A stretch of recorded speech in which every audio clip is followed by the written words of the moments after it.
In this video, we're going to be teaching the kendama trick known as Ken flip. There's actually two ways to do it, and they look like this.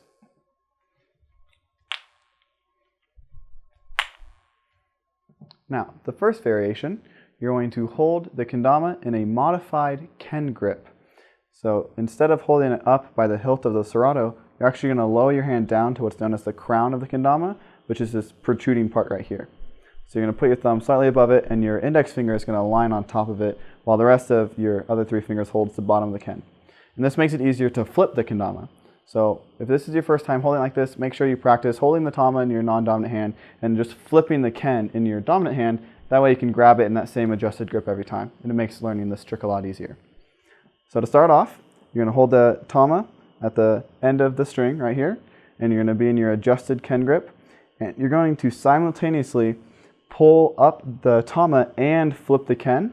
And this makes it a little bit easier for the ken to rotate because the weight of the tama pulls it down while it's flipping, making the whole trick a little bit easier. You can pull them up at separate times, like you would in a juggle. However, this makes it a little bit harder because you can't catch it as easily. So when it's hanging down, you're going to pull it up and spin at the same time and catch it on the big cup. The second variation, where it's just on the big cup and you flip it back to the big cup, is a little bit harder, so definitely learn the first part first.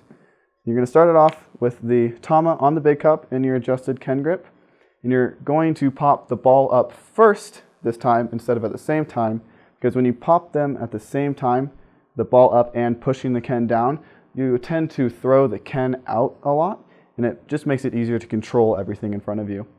So you're going to start off, pop the ball up first, and then flip and land it on the big cup. And that is how you do the kendama trick known as Ken flip.